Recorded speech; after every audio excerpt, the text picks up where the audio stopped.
Well, I'm back in Austin, Texas, after being out of town for more than a week and a half and broadcasting from the road, and it's good to be back in the studios with the crew. And we've got a doozy here. We could probably have 4 or 5 shows just out of what you're about to see tonight.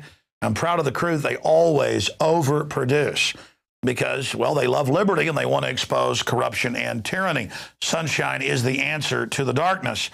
We've got Wayne Madsen, formerly with the NSA. We'll talk about Breitbart's mysterious death and more, and the threats that Wayne Madsen's been getting.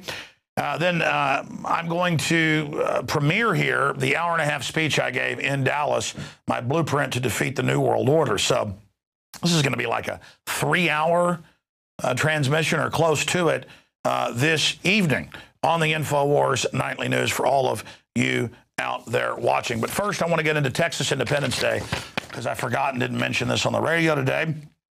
My family on both sides was involved in Texas independence. I've studied the history. My mother's part of the Daughters of the Republic of Texas, and I can unequivocally tell you that despite what the government training camps try to teach you in public schools here in Texas and across the U.S., there was nothing racial about the war for independence. Slavery had nothing to do with it. It was all over the fact that the earlier Mexican government was fair, let you have guns and own your property. Santa Anna overthrew the government, became a dictator, took people's property all over Mexico. He had rebellions in the south of Mexico as well. And he later got overthrown, by the way. And that more than 35% of those that rebelled were Hispanic Mexicans, who then became Texans. And the fellow, you can go read it online, Mainline History, University of Texas, who wrote the Texas Constitution, was Hispanic. So they try to steal the Texas birthright from Hispanics. I know because I went to public school and I went to college. It was badmouth Texas. They tried to ban Texas Independence Day at UT to make it some type of racial issue. And I'm not saying that in the years that followed there wasn't friction and stuff that went on, but it was not about race, ladies and gentlemen. It was about private property, and that's why the war started when the Mexican troops came to Gonzales to take the cannons and guns they'd been given to be part of the Mexican militia to defend against Indians and other things, and also outlaws. So they came to take the guns that the previous Mexican government that was freer had given them. And they were going to take their private guns, and so they ran up a flag and said, come and take it. Mexican troops showed up. There was a big gun battle. You know the rest of it. Alamo, everybody gets killed. Then the Battle of San Jacinto, all of it. All of it. And on this day, March 2nd, 1836, the Lone Star State was born, the only state that was its own country, and then opted in to the Republic. And Texas has the strongest rights under international law. We have the French legation, all of it, because Texas is the Lone Star State. And I thought that I would just mention the true history of that, because the system attacks it, because they don't want Hispanics to feel like they're Texans when they're as Texan as it gets. There's nobody more Texan than Hispanic Texans, and they don't want you to have that birthright. Don't let them take it away from you. Okay, shifting gears into other news here today. The BMJ, British Medical Journal, admits antipsychotic drugs kill far more people than terrorism. Well, yeah, in the trials of Eli Lilly for Prozac in the early 80s, it massively increased psychotic breaks, suicidal behavior, you name it. A new report published by the British Medical Journal has found that dangerous antipsychotic drugs are responsible for killing at least 1,800 dementia patients a year, which means that more people are killed by the U.S. Food and Drug Administration FDA-approved dementia drugs every 2 years than died in 9/11 terror attacks. And that's a very low number. And, of course, you get into all the other killings and the rest of it from the other drugs. It's in the hundreds of thousands every year that these drugs are killing. I don't like illegal drugs either. Heroin, cocaine, those are certainly bad for you, but they kill nothing compared to what prescription drugs that are just synthetic versions souped up. You know where heroin comes from? They'd sawed off tens of thousands of arms and legs on both sides of the Civil War in the 1860s here, and people were addicted to opium. So a company, Big Pharma, came out with something that would cure you of opium addiction.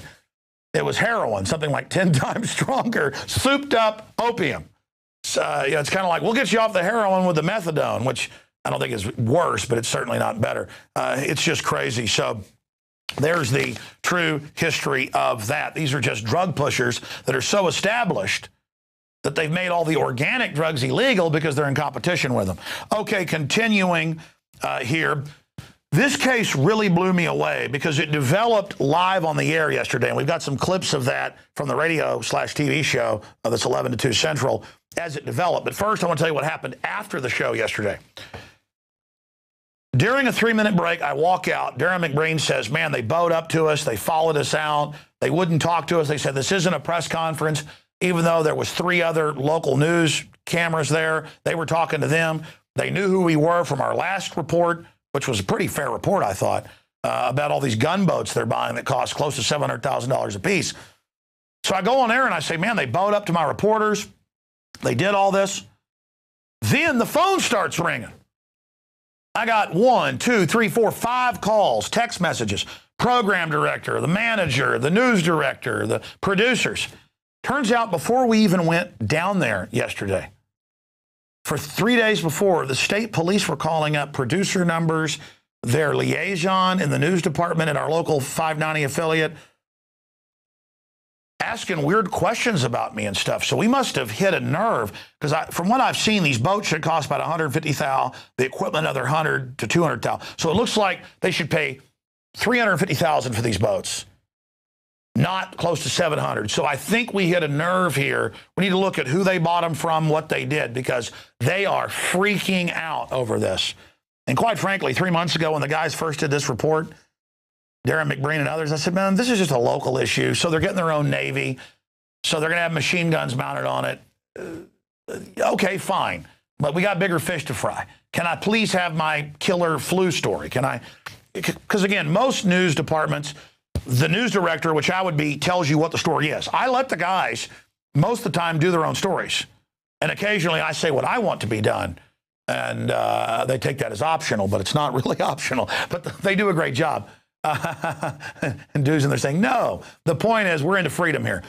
But now I realize their instinct to do this was good because, understand, they're calling up trying to basically get me off the air at 590. They called the program director, and we're like, Alex Jones is misrepresenting himself, one of their mind games, as 590, which is standard. When 3 months ago when they called about, hey, we're coming to your press conference because it said call first, I guess so they can spy on you, McBreen, you know, they said, okay, because I guess that lady didn't know who I was. It turns out this head spokesman does. He says it on the tape. Todd Venger. They say, Alex Jones, Infowars.com. And they say, what's that? Well, it's a radio TV host. Well, where's he on the radio? 590 locally. Where's he on TV? Channel 10. So they took that, where I'm on radio and TV, and they spun it that we were misrepresenting ourselves. So this time they show up, they go, I'm not talking to you. You lied and said you're with 590. Where we take these reports, those of you that listen in Austin, and play them. This Sunday, I'm going to play this report on the radio. So it's always about how we're bad, we're suspects, we're evil, and we're concerned about Alex Jones, and weird phone calls, different people, I guess, trying to intimidate 590. Of course, it's the opposite. We just got the ratings. In fact, I have the congratulations right here. You know, we're #1 in Orlando, #1 in Rochester, and in many other areas. #1, now that the instant people meters are coming out, replacing Arbitron. We're #1 in several demographics for all radio in Central Texas. We're #2 in the key demographic of, what, 18 to 54. In fact, where's my iPhone? He sent me the ratings on it today. He was telling me about it on the phone yesterday. And it was just like, oh, you know, we're so proud of what you're doing. We need to work on, you know, trying to get it on prime time, the show. Oh, there's Discovery Channel calling. I was supposed to call them back. I mean, here's this cop implying I'm not media and I'm lying I'm media. And here I'm missing, you know, calls from Discovery Channel that wants to, you know, give me shows and stuff. You know, I mean, I'm not bragging about how big we are. It's actually dangerous. I'm just sick of them playing their mind games. All right, enough. I kind of intro it here. It's just that, let me give you those numbers here. Let me pull up those ratings. Tell you what we got going on here. No, it's 25 to 54, the key demographic, #2. All right, ladies and gentlemen, let's go ahead and go to this piece. Here it is, where the state police think they control the media now, like this is North Korea. Here it is. Now we are here for the unveiling of yet another DPS patrol vessel. Now this is the second boat of what will eventually be a total of 6 34-foot shallow water interceptors to patrol the Rio Grande River. As the Texas Highway Patrol goes on a wild spending spree, these hot rod boats cost approximately $600,000 each. And yes, that's taxpayer money to fight Al-Qaeda and the small-time drug traffickers on the Texas rivers. They're buying these giant $690-something thousand speedboats for lakes and rivers that have giant machine guns mounted all over them. And they didn't have the machine guns mounted 3 months ago when we first went out and talked to them at a lake. They didn't know who we were. We did a nice interview, put it on TV. I made my points about how we're going bankrupt, but they're constantly militarizing our police. Darren McBreen and John Brown went out there politely. And they were bowing up. They were saying, we're not going to talk to you, even though it was a press event that they called. They had state police standing right up in their space. And when they left, they had state police follow them out of the parking lot over by the lake. I mean, here's my deal, man. You guys misrepresented yourselves with Kelby J. I called them, and they're like, no, they don't work for us. It's not a misrepresentation. We're a broadcast on KLBJ. I mean, this is a public place. You're welcome to film. But there's not a media representative that'll talk to us? No. It goes on to say, are John Brown and Darren McBreen on your staff? The DPS contacted our DPS contact, and we're also affiliated with your show. Can you shed any light on this? I mean, it's just crazy. The state police are calling our local affiliate because, wait, the media is not supposed to ask us questions. Wait a minute. You're not supposed to discuss what's going on. You're supposed to take it. You're supposed to, we give you a press release and you read it on air. That's how America works. We don't have a free press in America. I mean, I have some talking points if you want to. Yeah, some talking points. I think we got those pretty much last time. I mean, they're pretty much the same. I know the cost of the boats and all that. Yeah. But we're just kind of wondering about joint military exercises, stuff like that. You know, if there's any. I mean, you can ask it. Yeah, there's no joint military exercises planned that I'm aware of. They're spending $600,000 on these. Well, 600 plus. Yeah, for a total of 6 of them. And this is the unveiling of the second one. With machine guns, militarizing, and they don't like it. It's wrong to sit there and try to violate press freedom in this country. Can you believe calling up our affiliate, trying to imply we're doing something wrong, playing weird legalese games? And by them following us, it seemed like intimidation. You know, it was pure intimidation. Well, I mean, he's calling. I know they plan on buying a lot of these unmanned drones. DPS is not that I'm aware of. The state of Texas is not? We're not. Because there's like border patrol with the drones and all that. Patrol's federal. Well, but they're working with federal agencies. That's what I mean. So it'd be like Homeland Security, for example, is federal. Yet they provided a lot of the funding for these boats that are here in the state. That's true. You know. So that's why I was wondering if there's any, federal cooperation with these unmanned drones as well for border patrol and fighting these out of control drug wars. Yeah, I don't know. We don't have drones. Yeah. Now, whose drones we have access to, I'm not even sure. Rights activists or whatever are also concerned that maybe these boats would be used to like pull over somebody to, hey, do you have your fishing license? And you got all these tactical guns on there and do you have your fishing license? Is this boat registered? Is there any alcohol on board? That sort of thing. So those were kind of the questions we're going to ask. So. These are going to be used in standard border operations in cooperation with local, state, and of course, Border Patrol. I hope you're right. That's all they're there for. We are right. Well, sometimes they do, but same with the Patriot Act was supposed to be just for terrorists, and then it ended up, going after more than just terrorists. And these are just questions, man. A lot of people get offended by these questions like this, so there's checks and balances, Well, they were really shook up by Darren McBreen because after this happened, they were just going completely ape.